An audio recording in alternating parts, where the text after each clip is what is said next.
African football. It gives us everything a football fan wants. That's goals, there's celebrations in there, there are heartaches, big shocks, and so much more. And this is why we love African football. But of course, this is why we love football in general. The round of 16 has been extremely insane, to say the least. Big boys are falling off, and the so-called big ones are high-flying. Welcome to the TN podcast with me, Thierry Nyan, and in this episode, we'll review the falling giants round of the AFCON, and that's how I call it. And that is just why this is one of the best AFCON tournaments in recent history.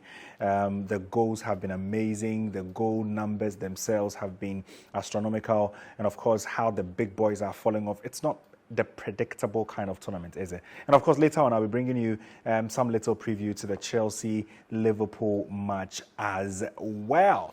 So guys, guess what? Let's dig in.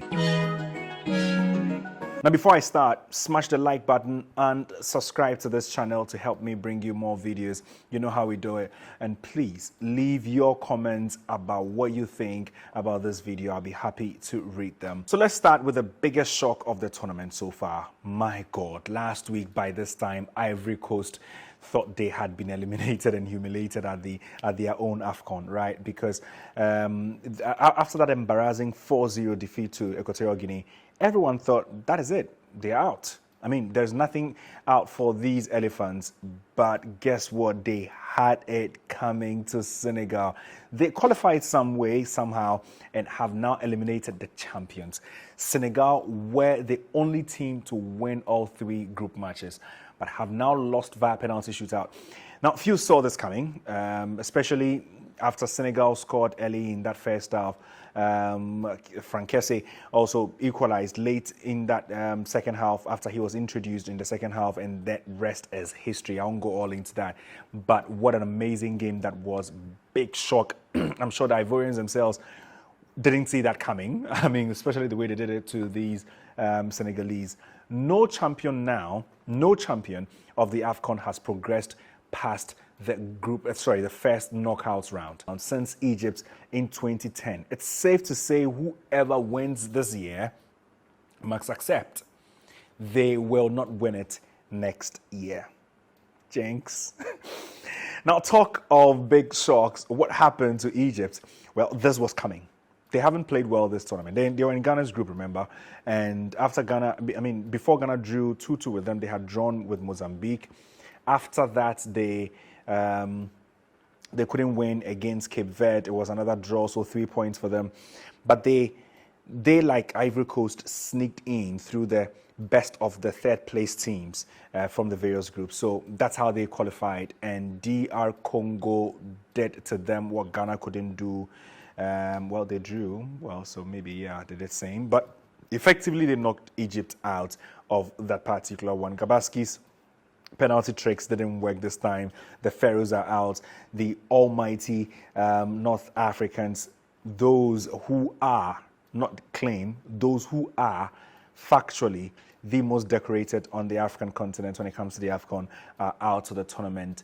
And there's not how they expected to go out, but it forms part of the big shocks, that have happened at this particular AFCON. And, well, we are loving it, the neutrals. Now that Ghana is out, we are all neutrals, aren't we? Now, talk about Ghana. We're also in the same group with Cape Verde. Remember, they finished with 7 points from our group. They also advanced to the quarterfinal of the AFCON on Saturday, and they will be playing against South Africa. But I'll tell you all about the pairings later. But they ended Mauritania's beautiful run so far. Cape Verde were in Ghana's group and finished with 7 points. And I just love Cape Verde and how they're playing lately. They're not scared of anyone. They are bringing a game to you. They are playing very good football. And that's exactly what's happened so far. I think that when you look at Cape Verde, they're not a team you fancy to win the title, overall, but they are a team that can definitely pull a few shocks along the way. And Mauritania isn't exactly a shock, judging by the fact that they drew against Egypt, they drew against Ghana, and beat Mozambique. They beat Ghana, and then also beat Mozambique in whooping fashion. But, It's the AFCON, anything can happen, but I still don't expect them to win, although I know they're playing good football, as we can see, and it's spectacular to watch so far. I wish them all the best. We just don't know what happens in the quarterfinal, but I mean, they've proven that they can definitely do the job. Now, I wish I wouldn't talk about Nigeria, but my word, what a game against Cameroon. And the results are piling up very nicely for our brothers. They are winning, and that's all that matters. But Mali also smashed Burkina Faso in a round of 16 to add to their many disappointments. Burkina Faso are still searching for their elusive AFCON title, and Mali wasn't their way this time. Mali have actually built some great squads over the years, and this generation that has players coming through from junior ranks will go a long way for them, trust me. I love the look of Mali. I've loved the look of Mali for a while now. I still don't think they have it in them to win the title, but they definitely are a team that, you know, can cause a scare or two when they are on their A game, can beat any team on the continent. And so far, well, they are grinding it. They are getting there, you know, slow by sure. I would love to see them in the final because, like I said, Mali are a good side. I like what I see with Mali. I like what they've done from the junior ranks all through to the senior teams. And it's generally a national team or a country that seem to know what they're doing. And it shows. It shows in the football they play. Although they still don't have what it takes so far to qualify for a World Cup or to win the AFCON. This could just be the start. And I wish them the best, really. I do. Now, to the next one. Did you watch that Equatorial Guinea match versus Guinea? Oh, goodness. That was absolutely dramatic. Truly remarkable in every inch of it. Equatorial Guinea lost a man in the second half and still got themselves a penalty, but failed to take advantage in Insue. Insue had done it all in the group stage. But when it came to the first knockout round, I don't know if it was occasion, I don't know what got to him. But you know, like Asamoah, when your country wants you and you fail, I'm not saying anything, I'm not going back. But Insue missing from the spot, Guinea scored dramatically in the dying minutes. Another drama. That is not what a lot of people, expected. But just so you know, that match was played the same day as DR Congo versus Egypt. And I don't know if you realized, because DR Congo versus Egypt would have been a better game on paper than Equatorial Guinea versus Guinea, right? But the fans turned up more. The stadium was almost full in the game between Equatorial Guinea and Guinea. And Egypt and DR Congo couldn't even record like half of that attendance. You know why? Let me tell you. In the group stages, remember Equatorial Guinea beat Ivory Coast by 4-0. So Ivory Coast fans decided to take matters into their own hands, literally, walk to the stadium and cheer on the Guineans against the Equatorial Guinea guys. And well, it worked in the end, but I mean, it could have gone either way. Some would say the fans played a part in Insue missing the penalty. Whatever happens, I mean, it happened. They succeeded in their plans, and I hope that Ivory Coast themselves, go all the way. But I mean, they were so pained. It was their biggest home defeat ever. That 4-0 home defeat, because Ivory Coast are giants of African football, and no team should go there and beat them by 4-0. That they want to prove is a one-off match. They've put it behind them. Ivory Coast themselves, I mean, I didn't mention this, but you remember how they sacked their head coach, Jean-Louis, tried for the next few days to make sure they bring Javi Renard. It didn't happen. They brought in a former player, and what a way to start, as a coach. And they're loving it. It's an absolute picnic in the country currently. Now, there's Angola finishing off Namibia as well in the first knockouts round. And of course, they also move on, Angola, they also move on to the next round, being the quarterfinal of the AFCON. So let me just wrap it up and also let you know what the quarterfinal fixtures now look like. Now, these are the matches you should know. Just 4 matches now. 4 matches in this round. Nigeria versus Angola. That should be an interesting game. But Nigeria obviously have enough firepower to see off Angola. But of course, as African football is the tournament itself, we don't know what's going to happen. Hopefully, these guys are able to bring on their A game and give us something spectacular as well, end-to-end stuff. For us neutrals, that's all we want to see. but I wish Nigeria the best over Angola. Now, Cape Verde against South Africa. South Africa have proven they can beat the big boys. They've done that against Morocco and definitely would know what it means to, see off a team like Cape Verde. But Cape Verde have also proven themselves surprise packages of this tournament. So let's see what happens in this particular one. It would be absolutely interesting. Whoever wins these matches moves on to the best 4 on the continent. That should be huge. Mali against Ivory Coast, and I think that is the most cracking game of this particular round. Mali against Ivory Coast. Ivory Coast because they are obviously a big power in African football, plus they are the hosts and carry a lot of expectations on them. Mali are, like I said earlier, one of the best teams currently remaining in the tournament. They've grown well as a team, and I think that they definitely have a lot up their sleeves.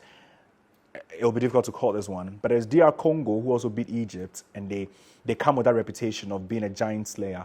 And they play against Guinea, who also beat Equatorial Guinea, who are very decent as well. So the quarterfinal matchups should be really, really interesting. I don't think any of these games will be boring. And I'm expecting them to produce enough goals, maybe a little bit of drama here and there. Why do I have a feeling there will be more drama in the next round? I think so. I think there'll be drama in there. But if you want me to preview the next round, kindly let me know in the comment section as well. Let me know if you want me to detail how these games will go, and I will be of service. Now let me take you to Chelsea versus Liverpool. It's because it's an interesting match. That I would like to touch on. It's not the AFCON, but I mean, they play on Wednesday, and by then I would have already posted this video, so you'd obviously see it. And I'm just trying to talk about them just a little, especially also because I'm a Chelsea fan, of course. There's a fixture that excites so much. Go back to the days of Jose Mourinho and Rafa Benitez. You can pause the video right now and reminisce just how feisty those matches were and how things have looked in recent matchups as well. Top games, end-to-end stuff at times. But bizarrely, it's been ending sometimes goalless. But this match and this fixture is crazy, and this is scary as well for Chelsea because Jurgen Klopp has announced he's leaving Liverpool at the end of the season, and his players could be playing for him. That is what happens when a manager is set to leave, especially when the players know it. Some games to the end of whatever campaign, they want to play for the manager. They want to win something for the manager as some goodbye, and his players could be playing for him to win, especially in the Premier League and also in the cup competitions where they're looking really, really good. Liverpool fans won the quadruple. They said that 2 seasons ago they ended up with 2 trophies, which is not bad. But of course, a big disappointment considering what they wanted. This time they won the Premier League, they won the Champions League. Sorry, the Europa League, they won the Champions League. So the Europa League, they won the Carabao Cup, and then they won the FA Cup. But Chelsea's form has been immense as well. No defeat since the Middlesbrough loss. It's not been so long anyway. But the Blues smashed them in the return leg, and that is encouraging. And of course, the subsequent games have been positive results as well. The form shows that Chelsea haven't lost at home since November last year. I think November 11 last year, and that's crazy. I would dare name a starting 11 for Chelsea. So let's dig in. I think that Sanchez comes back into the team, but he does not start. I think Jure Petrovic has been absolutely immense. He's been really, really good between the stakes for Chelsea, and I think he starts. Now, Malo Gusto could have made this game, but I think it comes a bit, maybe a day or two too early for him. I think Disasi would be trusted in the right back position. Of course, we know Reece James is perennially out. I don't know if he plays again this season. I'm always frustrated by his injuries. I don't know why he comes in and goes at will, plays with our hearts the way he does. But Thiago Silva has been also really, really good for Chelsea, and I think he starts. Badiashile is another man that I think will start this time over Colwill. I think Colwill is decent. He's not bad at all. He is definitely one of the most promising young players at Chelsea. Badiashile is young equally, but that calmness that he brings to the back is something that I think Mauricio Pochettino will be trusting this time. Ben Chilwell. When he's out of the Chelsea team, you can tell from the lack of quality from the back, but he brings that. He's not your best defender, but going forward, he bumps forward very well. He's a goal threat. He crosses the ball very, very decently, and I think he starts this one. Now, the midfield three will pick themselves because it's going to be Moise Caicedo, it's going to be Enzo Fernandez, and Gallagher. And these are the gentlemen that I trust to play the midfield. Gallagher's form has dropped just a tad, but he still is a very, very, very good player for Chelsea. Will be hushing the Liverpool players, and you need that counter press against Liverpool. So I think that would be really, really good for them. Caicedo and Enzo are slowly coming into their own, and I think they would also play very good for Chelsea this time. Cole Palmer. So Cole Palmer should start this particular game just behind the striker. I think I would maybe play on the right, or possibly even start as a number 9 because I think this game will come too soon for Nicholas Jackson, who was involved in the AFCON. I don't think Pochettino rushes him back. So Cole Palmer could start as a striker, and of course flanking him could be Raheem Sterling and Madueke. There's a starting 11 that I'm expecting to see Chelsea go with against Liverpool. Hopefully this will be a good result, but remember this is at Anfield and it's definitely a difficult ground to go to. So realistically, you don't see anything in here for Chelsea, but you can only maintain the hope that they can get something out of this game because this is a big team playing against a fellow big side. And really, when it comes to this, it's really not about the form guide. It's about who is better on the day, who is better tactically, who is better mentally. So this is where we wrap up in this episode of the TN podcast with me, Thierry Nyan. Thank you very much for joining me. And please subscribe to the channel. Remember, smash this button to subscribe and also like this video. That is the only way we keep bringing you more videos. I want to continue to bring you more videos. Please, please, and please again, like. If you've watched to this point, you must like something I'm saying. So please like the video and subscribe. And also, if you're looking for more content, especially as I reviewed Ghana's participation of the Africa Cup of Nations 2023, you can hit that video here to watch it, or you can watch any other video on this channel as you please. But please keep watching the video, subscribe to the channel, and like all the videos. That's the only way we keep bringing you more. That'll be all for this episode, and I'll see you in the next one.